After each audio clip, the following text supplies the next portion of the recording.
Fala pessoal, mais um Noite Alvinegra no ar e eu estou sem voz, mais ou menos, né? Dá pra aceitar a minha voz. Terminaram os jogos de hoje na rodada do Campeonato Brasileiro. Iremos dormir não mais com 16 pontos, e sim com 14. Já que a partida que era normal, né? Botafogo não terminaria essa rodada com 16 pontos para nenhuma equipe que ficaria na segunda posição, né? O máximo que seria, né? O mínimo que seriam 15 pontos, né? Porque o Grêmio e o Fluminense iriam se enfrentar. E a equipe gaúcha acabou vencendo a equipe das Laranjeiras. E eu só faço uma pergunta, será que o Renato Gaúcho, eu não vi a entrevista coletiva do técnico gremista, será que ele reclamou do pênalti não marcado em cima do Fluminense? Ou ele fez vista grossa? Será que nós tivemos uma mensagem nas redes sociais da equipe gaúcha reclamando do pênalti não marcado em cima do Nino? Porque foi claríssimo, né? Ali era um jogo para terminar empatado. Dito isso, vou colocar aqui para vocês a tabela do Campeonato Brasileiro. Briga pela vice-liderança está agitada, tá muito boa a briga pela vice-liderança. Botafogo termina o turno com a melhor campanha da história dos pontos corridos com 47 pontos. Na segunda posição, o Grêmio, que tem um jogo a menos, e vai enfrentar o Corinthians, que vive bom momento com o Vanderlei Luxemburgo fora de casa. Sobre o Grêmio, eu respeito muito a equipe gaúcha, eu sou o contrário, né, dessa galera que não respeita adversários. Eu respeito todos os rivais merecem respeito, mas eu não vejo o Grêmio com força para fazer 47 pontos no segundo turno do Campeonato Brasileiro, ter 80% de aproveitamento. Ainda mais porque não vem jogando bem. Tem algumas contratações, hoje estreou o João Pedro, né, aquele mesmo que quase fechou com a gente e não foi tão bem na partida. Então eu não vejo a equipe gaúcha com muita força para ter um aproveitamento ali fantástico, superando o que nós fizemos no primeiro turno. Posso queimar minha língua e eu espero não queimar a minha língua, mas eu não vejo, sinceramente, eu não vejo o Grêmio com uma força tão grande assim. Voltando aqui para a tabela, o 33, o Flamengo 32. O Grêmio tem um jogo a menos, a equipe gaúcha vai enfrentar o Corinthians na Arena Itaquera. Então, você terá esse jogo a menos fora de casa contra o Corinthians, que está em viés de alta. Muitos torcedores gremistas colocando, a diferença é de 11 pontos só. E parte, claro, da imprensa gaúcha, que é, junto com a paulista, as mais bairristas do Brasil, falando que a diferença real é de 11 pontos. Essa diferença real do Grêmio para o Botafogo foi de 5, 7. Cada hora eles mudam um pouco. Mas é um time que realmente a gente tem que ficar de olho. É um time que tem um bom poder ofensivo, mas defensivamente falha muito. A gente vai ter que observar o que eles vão fazer ali em relação ao segundo turno do Campeonato Brasileiro. Aí você vem ali o Flamengo, que empata em casa num lance polêmico. 2 lances polêmicos, né?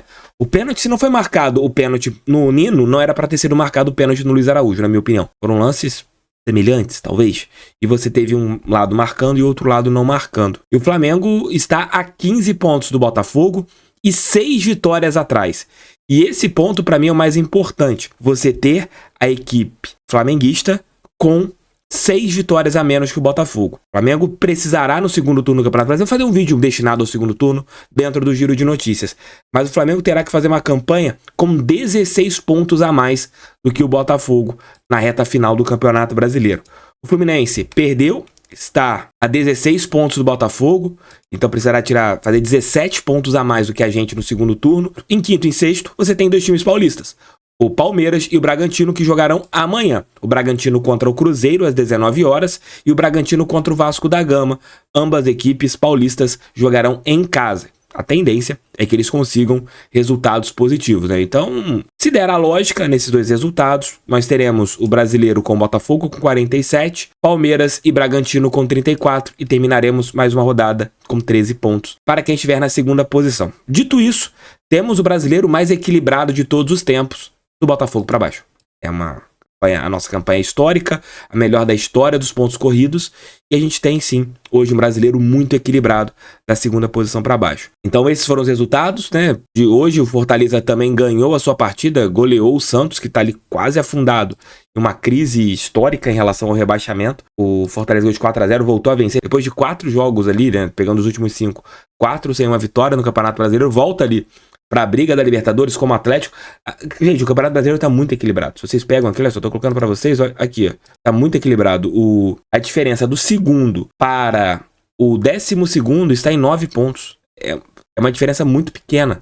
Qualquer equipe ali que fizer o segundo turno de arrancada pode pegar uma vaga na Copa Libertadores da América, né? A briga pela Libertadores e pelo vice tá muito equilibrada. E a gente, claro, jogando nosso futebol, que é um futebol honesto, um futebol que é de um time que quer o título brasileiro, mantendo a nossa pegada. Nós temos todas as condições de conquistarmos a terceira estrela na nossa camisa. Mas é manter o foco. Dentro do nosso Giro de Notícias, vou fazer uma análise do primeiro turno do Botafogo e já planejar o segundo turno, o que nós precisamos para alcançarmos o tricampeonato brasileiro.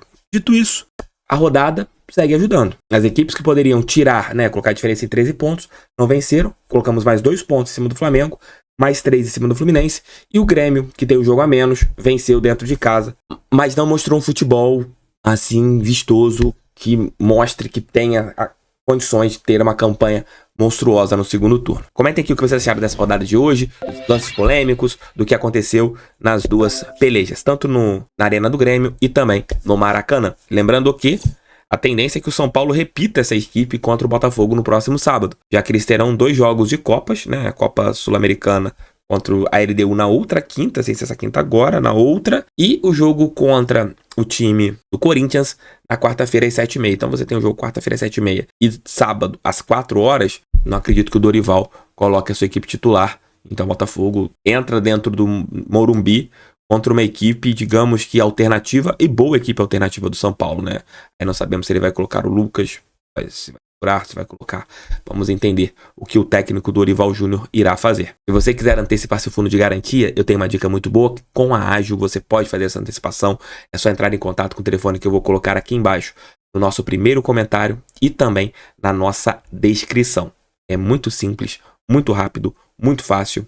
A Ágil é a nossa parceira. Você vai saber todos os detalhes, se vale ou não a pena antecipar o teu fundo de garantia. Entre em contato agora. Deixar aqui tanto na descrição e no primeiro comentário o contato da Ágil. Fica a dica.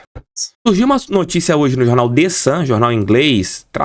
É um tabloide britânico que não é muito levado a sério no meio jornalístico, porque muitas das informações são colocadas como fake news. É um tradicional jornal britânico, mas que não é muito levado a sério, deixando assim bem claro. Colocando que o Nottingham Forest estaria disposto a pagar aproximadamente 95 milhões de reais pelo Matheus Nascimento, algo ali próximo a 20 milhões de dólares. Mas pelo que eu pude conversar com algumas pessoas, a viagem que ele teve a Lyon foi bem sucedida, Ele tive essa informação, ele gostou do que viu na França e foi bem sucedida. A permanência do Matheus ainda não dá para cravar que sim ou que não.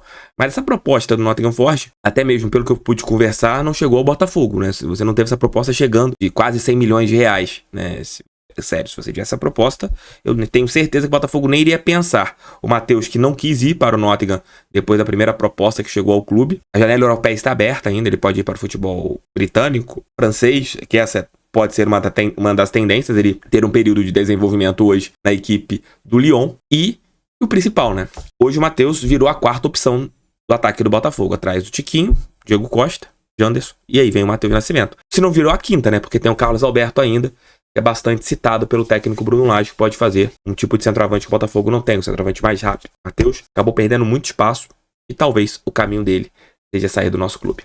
Tamo juntos, fique com Deus. 5 da manhã estarei de volta com o nosso Giro de Notícias. Vamos juntos sempre. Faltam mais 19 jogos para o tri, 9 vitórias. Tá chegando a hora. Secaram até tarde ontem, ficaram torcendo ontem, hoje. Só fazer barulhinho. Tchau, gente, abraço.